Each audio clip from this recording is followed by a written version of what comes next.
Despite the fact that today's automobiles pollute less than could have been imagined even a few short years ago, they must get cleaner still. One possible method of reducing emissions is to use fuels that burn cleaner than gasoline. But do such fuels exist? Believe it or not, cleaner fuels do exist, and Chrysler Corporation is in the forefront of developing vehicles to run on them. Welcome to Mastertech's fifth release for 1993. In this program, we'll look at some vehicles that run on alternative fuels. First, we'll look at the flexible fuel Spirit and ACCLAIM models. We'll discuss their fuel and cover some service tips. Next, we'll take a look at the Ram van and wagon that are powered by compressed natural gas.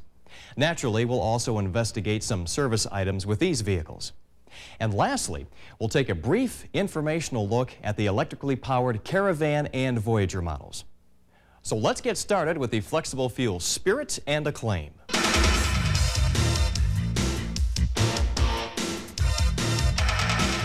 This car may look like any other Spirit or ACCLAIM that you've seen, but if you get closer, you'll notice decals on the front fender that identify the car as a flexible fuel or flex fuel vehicle. There are a couple more methods of identification that aren't as apparent as the decals. On flex fuel vehicles, the 8th letter of the vehicle identification number will be the letter V. Also, some components will have green labels to inform you that these components are specifically designed for use with the methanol that fuels these vehicles. Let's find an example under the hood. Here you can see the green labeling on the oil filler cap that tells you to use only oil that is specifically formulated for use in a methanol-powered vehicle. This is an important point. You can't use just any oil. Methanol has a greater tendency than gasoline to wash the lubricating film off the cylinder walls. This 10W30 oil has special additives to prevent that from happening, and it's available in your dealerships. Only oil that has been specially formulated for use with methanol gasoline blends should be used in these flex fuel vehicles. The oil filters, however, are identical to those used on regular Spirit and ACCLAIM models. Even with this special oil, the normal oil change interval for flex fuel vehicles is every 5,000 miles instead of the 7,500 miles for the gasoline-powered vehicles. While the hood is up, let's take a look at some more features of the flex fuel vehicles. The Spirit and ACCLAIM flex fuel vehicles use a modified corporate 2.5-liter engine with a throttle body similar to the one on the 2.5-liter Turbo 1 engine. The air cleaner ducting is unique, but the air filter element itself is from the Turbo 1 engine. As for everyday operation, driving the vehicle on methanol as opposed to 100% gasoline offers no noticeable performance difference, except that methanol actually adds a little more horsepower. When using the maximum amount of methanol allowed in the fuel mixture, known as M85, horsepower is 106 and torque is 145 pound-feet. This compares to 101 horsepower and 141 pound-feet of torque when using 100% gasoline. However, because methanol has a lower energy content than gasoline, with M85, the EPA estimated fuel mileage is 13 miles per gallon in the city and 15 on the highway. This is considerably lower than the 21 in the city and 27 on the highway with 100% gasoline. But taking into consideration that M85 may be cheaper than gasoline, the price per mile may be about the same as premium gasoline. Well, now that you know a little bit about the vehicle, let's find out a little more about its fuel, methanol. What comes to your mind when you hear the word methanol? If you're like a lot of people, you probably said corn. That's ethanol, which is most commonly made from fermenting grains like corn. While methanol, or wood alcohol as it is sometimes called, can be made from such things as wood or even municipal waste, at the present, the most common and economical source is from natural gas, the same energy source used to cook meals and heat homes. Besides cost considerations, making methanol from natural gas has other advantages, one of which is that natural gas is abundant in North America, thereby reducing our dependence on foreign oil.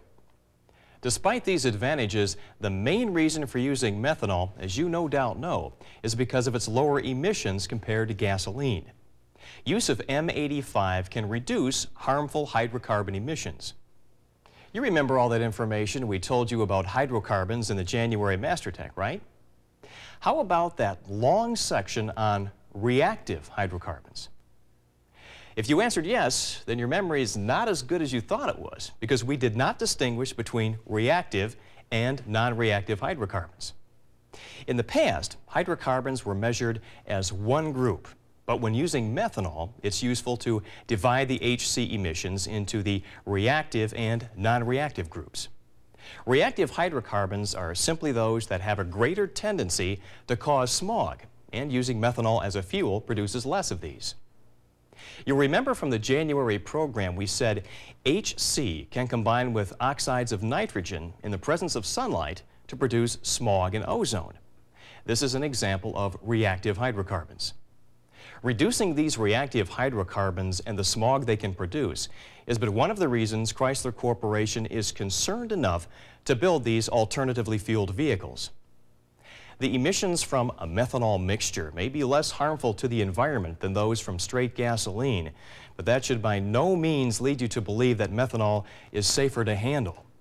There are a few precautions that must be followed when working with methanol. Since these flex fuel vehicles look and operate almost identically to gasoline-powered cars, it's easy to forget that the fuels are quite different. First, you must wear methanol-resistant gloves and eye protection. Methanol can actually be absorbed through the skin from prolonged contact. At the very least, it can cause dry skin or an allergic reaction. The reaction can be more severe for some people. For instance, for someone taking medication for the treatment of alcoholism, getting methanol on their skin may cause them to feel ill. If your skin does come into contact with methanol, wash the area with soap and water as soon as possible, especially before you eat, drink, or smoke. Also, be sure to wash all clothes contaminated by methanol before wearing them again. Even breathing methanol vapors can cause headaches, dizziness, or unconsciousness. So be sure the work area is well ventilated. Also, be aware that methanol vapors can actually travel along the ground, and they're very flammable. As with gasoline-powered vehicles, you should never smoke while servicing a methanol-powered vehicle. It almost goes without saying that you should never drink methanol, since it can cause a serious injury like blindness. It can even cause death. I mention this because these cars look almost identical to non-flex fuel cars. And in an emergency situation, someone may attempt to start a fuel siphon with their mouth, not knowing the possible consequences of this act until it's too late. While these vehicles have a conical spring designed to prevent a siphon hose from being inserted, it's still a good idea to remind customers and dealership personnel never to attempt to siphon methanol by mouth. At this point, let's take a break and go to our first review question. What color is used on labels to identify unique flex fuel components? The answer is green, as you'll perhaps remember from the oil filler cap. Let's continue on with more about the methanol fuel used in these flex fuel vehicles. The flex fuel vehicles can use any mixture of gasoline and methanol up to 85% methanol and 15% gasoline. This 85% methanol is the M85 we mentioned earlier. If there were 100% gasoline in the tank, it would be called M0. There are a few reasons for using M85. First, without the 15% gasoline in the mixture, a flex fuel vehicle would have cold start problems. Increasing the amount of gasoline in the mixture will usually solve any cold start problems. Another reason for adding at least 15% gasoline to the mixture is safety. Methanol has no smell, and adding gasoline to the mixture identifies the mixture as fuel. The final reason for adding gasoline is also for safety. When methanol burns, its flame is invisible. Naturally, this can be dangerous. Gasoline is added so the flame can be seen. If you are faced with an M85 fire, it can be extinguished with common dry chemical, such as is contained in this dry chemical extinguisher. After all this talk about methanol, have you figured out the maximum percentage of gasoline that can be added to the mixture? You probably figured out from earlier comments that you can put in 100% gasoline. This is the great advantage to the flex fuel vehicles. You'll never get stranded if you run out of the methanol mixture. You can simply fill up at any gas station if methanol is not available. Being able to fill up with different methanol and gasoline mixtures is possible because of the methanol concentration sensor that's located near the fuel tank. This Chrysler patented device senses what the fuel mixture is and, along with the oxygen sensor, informs the powertrain control module so it can adjust the amount of fuel that the injectors spray. The methanol concentration sensor's coil measures an electrical property of the fuel known as its dielectric value. The dielectric value of gasoline is 2 and methanol's value is 33. Because the difference of these two values is so great, the sensor can estimate how much methanol is present by measuring the dielectric value of the fuel passing through it. The methanol concentration sensor is not the only component of the fuel system that's different from a strictly gasoline-powered vehicle. Let's begin with the fuel supply components. Because methanol is more corrosive to metal than gasoline, the fuel tank is made out of high-density polyethylene. As we mentioned, range is shorter with methanol, so the capacity is increased from 16 to 18 gallons. The fuel sending unit is also different. On this unit, the resistive strip that controls how much current reaches the fuel gauge is on the outside of the tank to protect it from the methanol. Gasoline-only vehicles have this strip inside the tank. The fuel gauge that the sending unit connects to is specially calibrated for the larger tank, despite the fact that it looks identical to the regular models. Again, back at the fuel tank, the fuel pump and the pressure relief and rollover valve are also specifically designed for methanol compatibility, as well as the fuel filler neck leading to the tank and its cap. Basically, everything that comes in contact with the methanol fuel and its evaporative emissions has been replaced with methanol-compatible components. Components such as the fuel lines, the fuel filter and housing, the fuel pressure regulator and its O-rings, the fuel rail, as well as the fuel injectors and their O-rings. The fuel injectors are not only nickel-plated internally for methanol compatibility, but they also allow greater flow capacity. This is necessary because, as we have mentioned, it takes more methanol to do the same job as gasoline. We said earlier that all fuel and evaporative emission system hoses and tubes have been replaced with methanol-compatible components. Naturally, this includes the purge solenoid.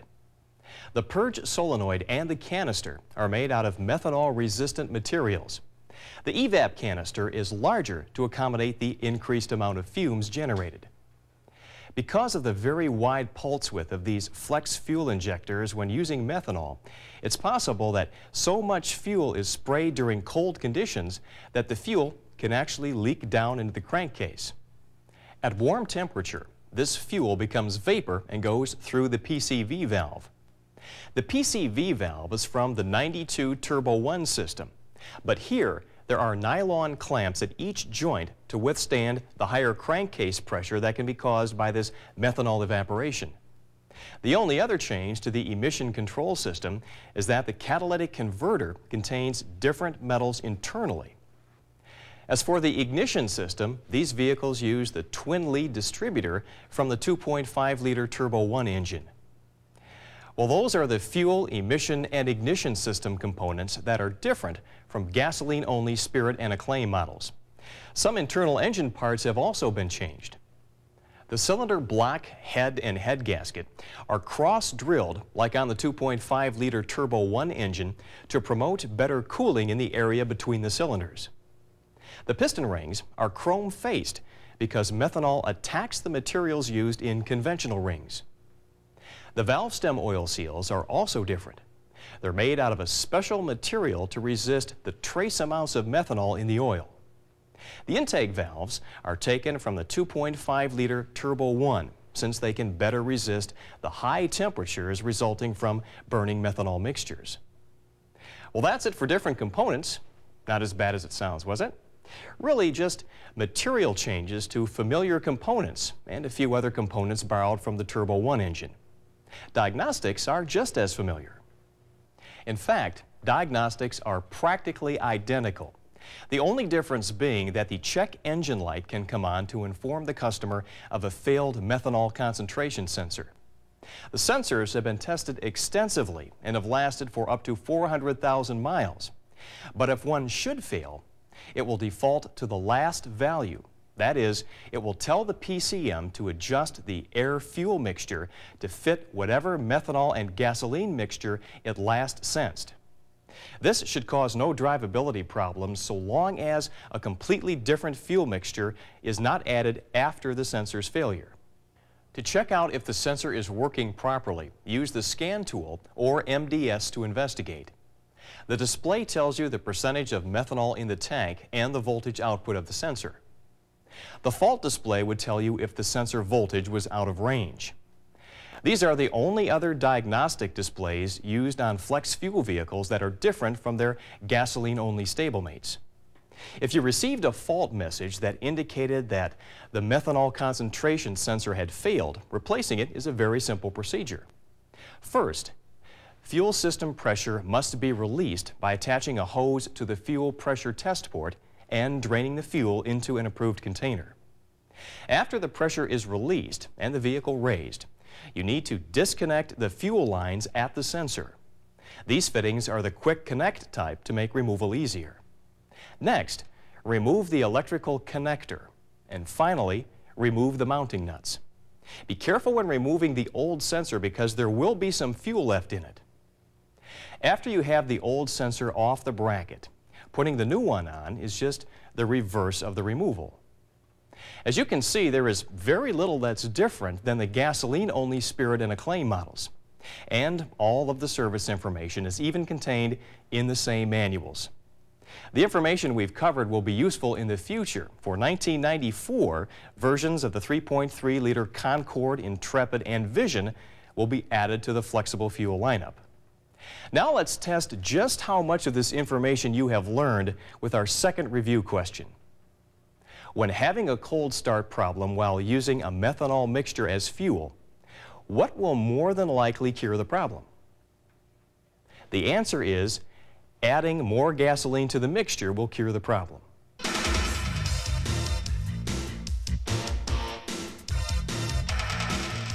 Just like our Flex Fuel Spirit and ACCLAIM models, this Ram van doesn't look much different than a conventionally powered model.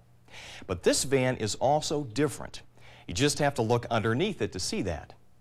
These fuel cylinders contain compressed natural gas, or CNG for short. Of course, just like the flex fuel vehicles, you don't have to climb underneath to find out it's different if you know what to look for.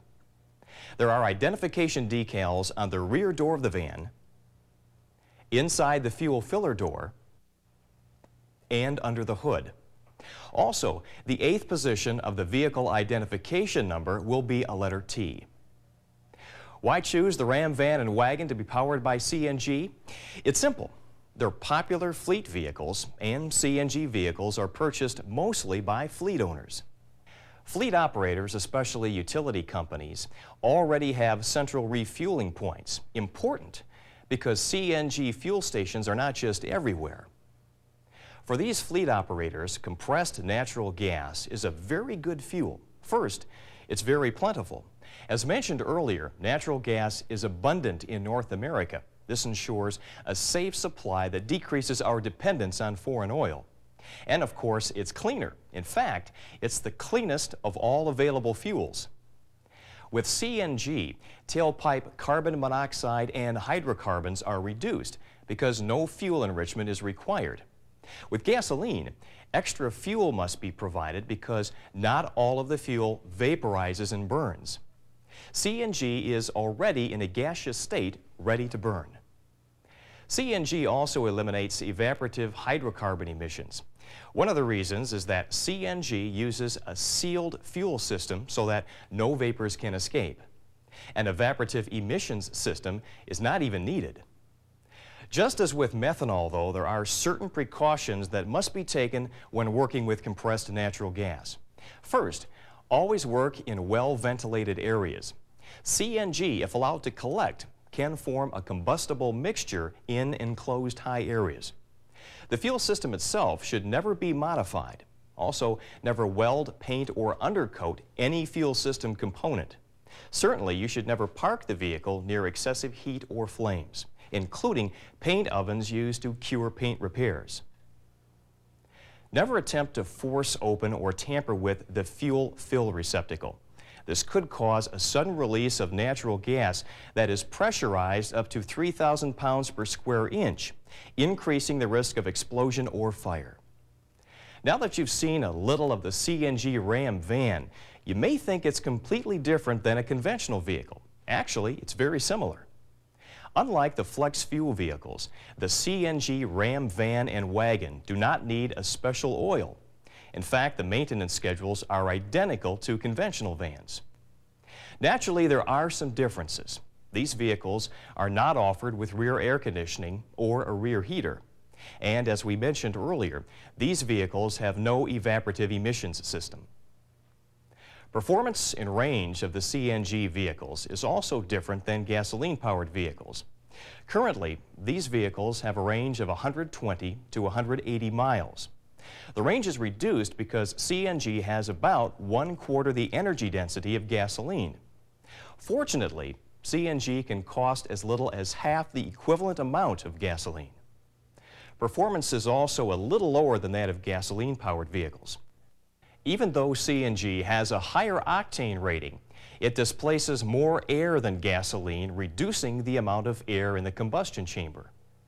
This reduction in air means a 10 to 15% decrease in performance compared to a gasoline-powered Ram van. Since the fuel system in CNG vehicles is where all of the major differences lie, let's take a closer look at the major components and their locations. There are 3 fuel cylinders, 1 on the driver's side and 2 in the rear.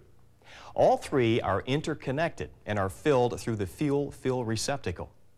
On the passenger side, the fuel passes through the main fuel shutoff valve and the fuel pressure regulator. The pressure regulator reduces the pressure from 3,000 psi to about 120 psi for use by the engine. Of these components, perhaps the most important is the main shutoff valve located inboard of the right frame rail in front of the rear wheel. When it's horizontal, the valve is open. When it's turned vertical, the valve is closed and the fuel cylinders are isolated from the rest of the fuel system, including the fuel fill tube and the tube to the engine. There are also individual shutoff valves on each of the 3 cylinders. Here we see the valves on the 2 rear cylinders. To turn them off, the valves must be turned fully clockwise. These valves are also equipped with relief devices that are designed to release excess pressure if the temperature rises above 217 degrees Fahrenheit. Once they release pressure, the valves must be replaced. The fuel fill receptacle is located on the driver's side behind the rear wheel. The receptacle contains an integral check valve to keep fuel from escaping. Another check valve is located in the fuel fill tube near the top of the left rear shock absorber. The 3rd fuel cylinder, located along the driver's side, is protected from the exhaust system by a heat shield. On this cylinder is the fuel gauge pressure sensor. This sensor converts the high pressure of the gas to an equivalent resistance of between 8 and 100 ohms. This signal operates the fuel gauge. As you can see, it's the same gauge as used on the gasoline-powered vans. In the engine compartment, the fuel rail is unique to this CNG system. This rail can be easily disassembled for replacement of the inlet blocks, connecting tubes, and O-rings. The fuel pressure regulator is not part of the fuel rail as it would be on a gasoline-powered vehicle. As we mentioned, the regulator is on the right side of the vehicle. The regulator contains another pressure relief valve that relieves low side pressure if it rises above 175 psi. The regulator also contains the fuel filter. The filter has no service interval. It only needs to be replaced if contamination is suspected. To warm the fuel after its expansion to low pressure, 2 rubber coolant lines carry engine coolant to the regulator. This prevents the regulator from icing up in cold weather. The remaining unique components provide inputs or outputs to the powertrain control module. Among the inputs, the fuel pressure sensor measures fuel pressure in the fuel rail. The PCM uses this sensor's signals to adjust injector pulse width. The lower the pressure, the wider the pulse width. The sensor is located on the fuel rail inlet block. Another sensor used by the PCM to adjust injector pulse width is the fuel temperature sensor. It's also located on the fuel rail inlet block and is the same part as a truck coolant temperature sensor. If this sensor tells the PCM that the fuel is cold, that means it's more dense and less fuel will be needed. As for the PCM outputs, normally closed low-pressure fuel shutoff solenoid allows fuel into the fuel rail only when the engine is running. When the engine is shut down, it blocks fuel from the fuel rail to prevent pressure bleed down in case of a leaky injector. The high-pressure fuel shutoff solenoid is mounted on the high-pressure side of the pressure regulator and is controlled by the PCM through the high-pressure fuel shutoff solenoid relay. This solenoid shuts off gas flow to the regulator when not energized. The CNG van's sequential multi-port fuel injection system uses 8 low-impedance fuel injectors that require high current. To supply this current, the PCM activates a special injector driver module. This module is located next to the PCM and contains special heat sinks to dissipate the heat energy generated when controlling the high current. The 5.2-liter CNG engine even has a few components specifically designed for use with compressed natural gas. The cylinder heads have valve seat inserts because CNG does not provide as much valve lubricant as unleaded gasoline. These inserts can be reground, but they are not replaceable. The exhaust valve stem seals are the same as the seals used on the gasoline 5.2-liter engine. In fact, they're also used for the CNG intake valve stem seals. Using these exhaust valve stem seals on the intake valves provides more oil for improved lubrication. For better durability, the intake valve stems are flash chrome plated. As you can see, even with the unique components, the CNG vans really are not much different than conventional gasoline-powered vehicles. Service issues aren't much different either, except when dealing with the fuel system. One item you should be aware of is the sound the fuel injectors make. Because there is no liquid passing through them to help muffle the sound, the CNG injectors are louder than gasoline injectors. This is mostly a concern with the 1993 models, since changes were made to make the 94 models quieter. However, even the 94 models will be louder than a gasoline-powered vehicle. Working on the fuel delivery system should not worry you if you do the procedures properly and read all of the cautions in the service manual. One such caution is to remember to purge the fuel tubes of fuel when servicing a CNG component. To do this, first check to see if the main shutoff valve is open. Now close the individual shutoff valves on all 3 fuel cylinders. Do you remember from earlier which way to turn them? You turn them fully clockwise to close them. With the fuel cylinders closed, start and run the engine until it runs out of fuel. When it runs out of fuel, try to restart it 3 times. Naturally, there is still fuel in the cylinders, but at this point, almost all of the fuel tubes have been purged. If you need to service the fuel fill receptacle or check valve, then slowly loosen the inlet side of the fuel fill tube at the check valve in front of the left rear shock absorber. By doing this, you will release the remaining gas, but be aware that it will be at about 25 psi. At this point, all the fuel tubes have been purged. Refer to the Compressed Natural Gas Ram Van Wagon Service Manual Supplement for more information on any of the procedures unique to these vehicles. As for diagnostic information, there are 4 fault messages that are exclusive to CNG vehicles. They are compressed natural gas temp sensor low, compressed natural gas temp sensor high, compressed natural gas pressure high, and compressed natural gas pressure low. The only other difference from the gasoline-powered vehicle diagnostics is that some of the diagnostic displays have been eliminated when they don't apply to the CNG system. Readouts such as fuel pump pressure. Of course, all of this information is contained in the 5.2-liter compressed natural gas powertrain diagnostic procedures manual. Now let's take a look at our next review question. When released, compressed natural gas does which? Travel along the ground or collect in high enclosed areas? The answer is that it collects in high enclosed areas. It's for that reason that you must have adequate ventilation when working on CNG vehicles.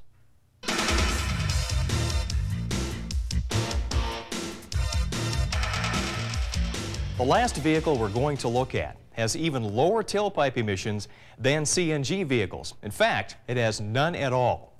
That's because it's an electric van. Codenamed the TEVAN, this vehicle is based on the CARAVAN VOYAGER minivan because of its popularity. The minivans also have a high, flat, strong floor that is ideal for storing the heavy battery pack and does so without taking up any interior space. This pack is made up of 30 6-volt batteries that will either be made of nickel cadmium or nickel iron. These batteries have a range of 80 miles per charge, twice the range of common lead-acid auto batteries. At home, the TEVAN can be recharged in 8 hours through the charging plug on the front fender when using a 220-volt single-phase charging setup. With the Norvik Minute Charger, however, it can be accomplished in less than 1 hour. The DC motor is rated at 35 horsepower for continuous operation and 70 horsepower at peak loads, such as when accelerating. The TEVAN has a special watering reservoir for the batteries, as well as electrically driven power steering pump and air conditioning compressor. The van's heater and defroster are also electric. At present, there are plans to build about 50 of these vehicles for sale to fleet owners. Currently, there are no plans for the TEVAN to be dealer serviced. Well, let's take a look at our last review question. When using the Norvik Minute Charger, the TEVAN can be recharged in how many hours? The answer is less than 1 hour. Well, that's it for this month's Mastertech. We've discussed the Flex Fuel Spirit and ACCLAIM, including cautions and warnings about handling their fuel, as well as some service information. We've also done the same for the compressed natural gas Ram van and wagon. And finally, we've introduced you to the electrically powered TEVAN. With the increasing numbers being produced, some of these alternative vehicles could soon be in your dealership if they aren't already. Why not be ready for them? So until next month, goodbye.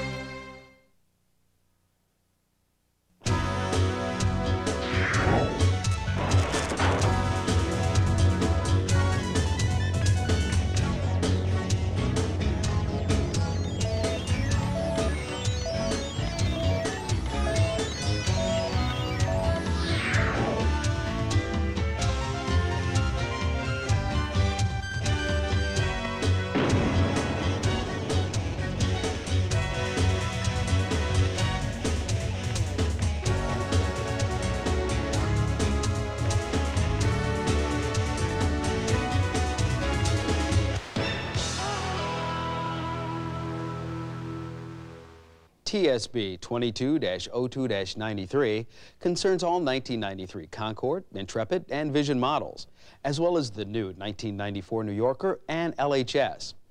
A few customers may complain about road noise or a harsh ride in these cars.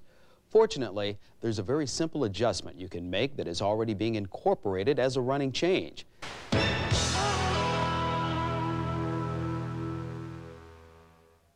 Then remove the upper half of the heater housing. You can now lift the evaporator out of the lower housing. Transfer the existing expansion valve onto the new evaporator with a new gasket. Also, transfer the evaporator sensor and place it in the same location.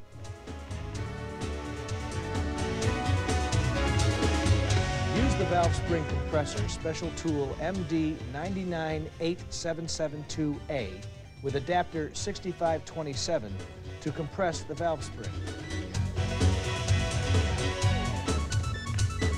Affected 1990 models are those built from December 12, 1989 through January 12, 1990. On these vehicles, fuel vapors may vent to the atmosphere. This is Leslie Rabb with you this time from the Mopar Parts Mile High Nationals at Vandermeer Speedway in Denver, Colorado. 26,000 enthusiastic race fans gathered to watch the exciting final rounds of this event. In the top fuel dragster category, the final race. You fix up one thing, something else breaks, you just sort of chase that weak link right through the system until it's not there anymore. The drivetrain has a brand new 6-speed Borg-Warner gearbox. We have an aluminum prop shaft, a Dana 307 rear axle, and Dana half shafts.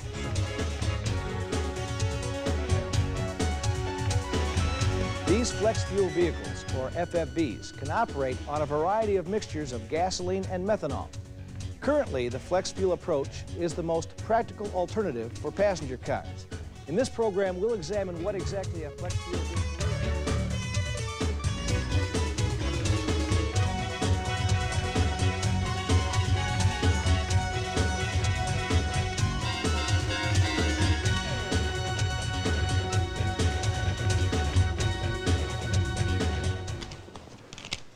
Hey, if you're not watching CDN, what are you watching?